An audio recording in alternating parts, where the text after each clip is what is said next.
Hello friends, welcome to channel Sarvaloka. तो चलिए चलते हैं एपिसोड 3 पर। नर्स धीरे से कहती है, मैंने इस सोल्जर को पहले देखा है। आगे यूसीजन उसका इंट्रोडक्शन देता है। लगेज सिर्फ मिलिट्री डफल बैग में ही ले जाना अलाउड होता है। यूसीजन डॉक्टर कांग का स्कार्फ उठाता है और उसके तरफ बढ़ता है। हमें दोबारा एक हार्ट मेल्टिंग सीन देखने मिलता है। सोल्जर्स मेडिकल टीम को वेलकम करने के लिए एक छोटा डांस करते हैं और उनको फ्लावर गार्लैंड्स पहनाते हैं। प्राइवेट किम की बॉम्ब डॉक्टर कांग से मिलने जाता है। वो उसे पहचानती नहीं। वो उसे भागने वाला चोर कहकर याद दिलाता है। अगले सीन में ली ची हुन फर्स्ट ईयर रेसिडेंट है और वो आसपास की फोटो ले रहा होता है। स्नूपी उसे बताता है कि यहाँ फोटोज लेना मना है। चलते चलते डॉक्टर कांग की शूलेस निकलती है। उसी वक्त यूसीजन वहाँ एक पार्सल लेके आता है और डॉक्टर कांग को इग्नोर करता है। वो खुद से पूछती है क्या उसने सच में मुझे नहीं देखा, लेकिन यहाँ हमें ये पता चलता है कि यूसीजन ने उसे जानबूझ के इग्नोर किया है। वो वुल्फ को पार्सल खोलने बोलता है जो युन म्योंग जू से आया होता है। उसमें कुछ जिनसे गिटार की स्ट्रिंग्स और डीवीडी होती है। वुल्फ को एक लेटर मिलता है जिसमें लिखा होता है कि युन म्योंग जू वहाँ आने वाली है। अगले सीन में वो कमांडर से मिलती है और वो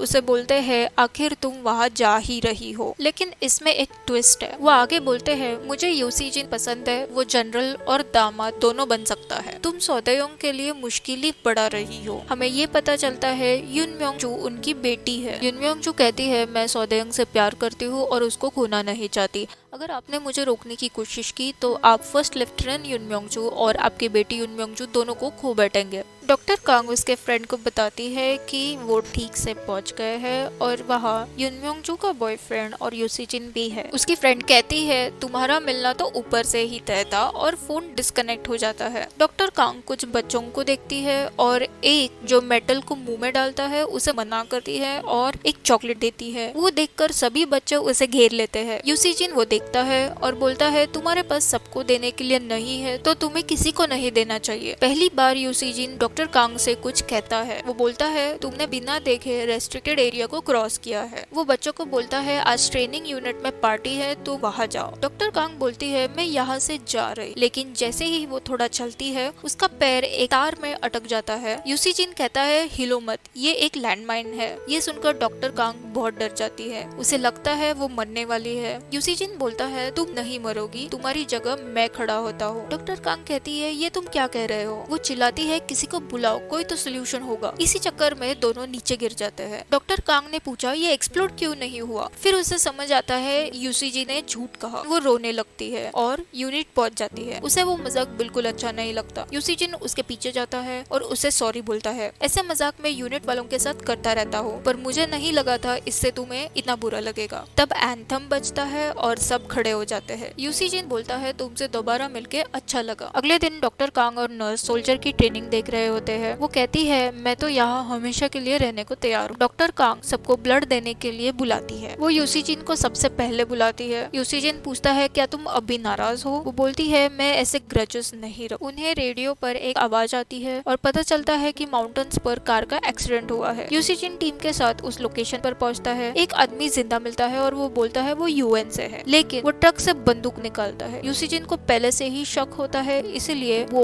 उसे पहले मार पाता है। ट्रक में बहुत वेपन्स मिलते हैं। यूसीजन उन्हें लोकल पुलिस को रिपोर्ट करता है, लेकिन लोकल पुलिस भी उस गैंग लीडर के साथ शामिल होते हैं।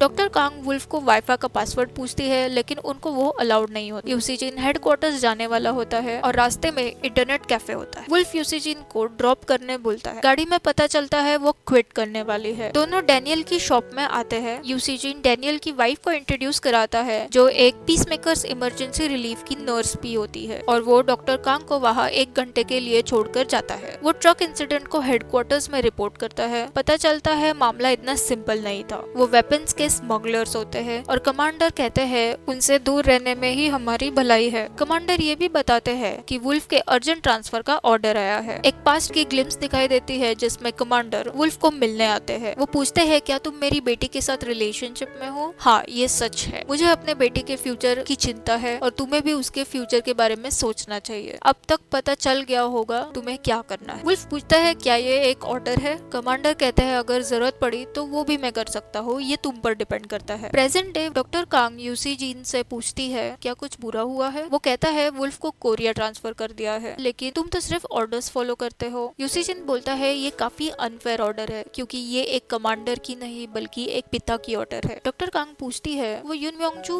और वुल्फ एक दूसरे से कैसे मिले थे। हम दोबारा एक पास्ट सीन में जाते हैं जहाँ आर्मी जॉइंट मार्च चल रहा होता है। उस टाइम युन म्योंगजू आर्मी सर्जन होती है। वो सौदयोंग को रोकती है, तुम यहाँ वापस आए हो लेकिन तुम्हारे पैर की कंडीशन की वजह से तुम्हें मेडिकली डिस्चार्ज किया जा सकता है। वो कहता है मुझे ये किसी भी हालत में जीतना है। तुम ये किसके लिए कर रहे हो? क्या तुम्हें कोई वेकेशन के लिए जाना है या किसी एक्स गर्लफ्रेंड की शादी है? वो बोलता है तुम ऐसे ही कुछ समझो। अगले सीन में यूसी जिन डॉक्टर कांग को समुंदर के पास ले जाता है, लेकिन डॉक्टर कांग अभी भी क्यूरियस होती है वुल्फ और युन म्योंगजू का आगे क्या होता है। तो वो बोलता है सच में उसको एक्स गर्लफ्रेंड की वेडिंग में ही जाना होता है और युन म्योंगजू उसके साथ जाती है, लेकिन उसकी एक कंडीशन होती है। इसके बदले में वुल्फ को यूसी जिन से बोलना होता है कि युन म्योंगजू और वो डेट कर रहे हैं, क्योंकि उसके पिता चाहते हैं यूसी जिन उसका हस्बैंड बने। डॉक्टर कांग पूछती है क्या अभी भी तुम उस लव ट्रायंगल में हो? यूसी जिन कहता है हाँ। डॉक्टर कांग पूछती है फिर इसके बारे में तुम्हारा क्या ख्याल है? वो बोलता है तुम क्यों इतनी क्यूरियस हो, तुमने तो मुझे डम किया है।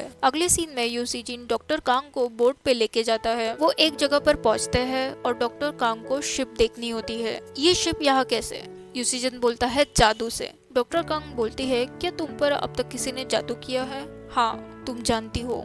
वो आगे पूछता है कैसी हो तुम? डॉक्टर कांग बोलती है वो वहाँ कुछ दिनों की मेहमान है और जहाँ से आई थी वहाँ लौट जाएगी। अगले सीन में सोन सांग योन सबके लिए खाना बनाते हैं, लेकिन ली ची हुन को जब सोन सांग योन उसमें झूठा स्पून डालता है तो उसे अच्छा नहीं लगता और वो खाना नहीं खाता और बाहर आकर बैठ जाता है। पीछे से एक लड़का आकर खाना मांगता है, लेकिन थोड़ी ही देर में वॉमिट करके बेहोश हो जाता है। तभी डॉक्टर कांग और यूसी जिन वहाँ आते हैं। डॉक्टर कांग उसे चेक करती है। वो बोलती है एनीमिया या निमोनिया का तो लक्षण ये नहीं लग रहा। यूसी जिन बोलता है क्या ये लीड पॉइजनिंग हो सकता है? डॉक्टर कांग को फिर याद आता है कैसे बच्चे मेटल पीस को खेलते हैं और वो ये लीड पॉइजनिंग कंफर्म करती है। वो यूसी जिन से कहती है तुमने अब तक काफी मदद की है, लेकिन यहाँ से मेडिकल टीम आगे देखेगी। यूसी जिन बोलता है यहाँ लीड पॉइजनिंग काफी कॉमन है और तुम्हें नहीं पता। उनमें थोड़ी कड़वाहट दिखाई देती है। यूसी जिन के क्वार्टर में एक अलार्म बजता है। वुल्फ उसे बोलता है कि पूरे मेडिक्यूब एरिया FPCON के अंडर है, सब रेडी होते हैं। ये हाई लेवल्स पर मॉनिटर हो रहा होता है। प्रेसिडेंट मुबारक को मेडिकल इमरजेंसी के वजह से यूनिट में ले जाने का डिसीजन बनता है। वो जल्द ही वहाँ पहुँच जाते हैं। चार्ट्स क्लियर नहीं होते क्योंकि प्रेसिडेंट की हेल्थ एक टॉप सीक्रेट होता है, लेकिन बॉडीगार्ड उन्हें एक दवा दिखाता है। उससे डॉक्टर कांग को प्रॉब्लम समझ आती है, लेकिन उनका ब्लड प्रेशर ड्रॉप होना शुरू होता है और वो कहती है कि ऑपरेशन करना जरूरी है, लेकिन बॉडीगार्ड्स कहते हैं सिर्फ अरब डॉक्टर्स ही उन पे ऑपरेट कर सकते हैं और बाकी कोई अलाउड नहीं है। डॉक्टर कांग कहती है अगर उनका ऑपरेशन नहीं किया तो उनकी जान भी जा सकती है, लेकिन सारे बॉडीगार्ड्स अपने गन्स निकालते हैं। साइट कमांडर यूसी जिन को बोलता है जैसे वो कह रहे हैं वैसे तुम करो। आखिरी में ब्लेम हम डॉक्टर पर डाल देंगे कि उन्होंने टाइम पर ऑपरेशन नहीं किया। यूसी जिन ये होने नहीं देता। डॉक्टर कांग को वो पूछता है क्या तुम उन्हें बचा सकती हो? वो कहती है मैं ये कर सकती हूँ। वो बोलता है फिर तुम उन्हें बचाओ, मैं तुम्हें प्रोटेक्ट करता हूँ। और एपिसोड यहीं पर थोड़ा सस्पेंस में खत्म होता है। तो फ्रेंड्स मिलते हैं अगले एपिसोड में।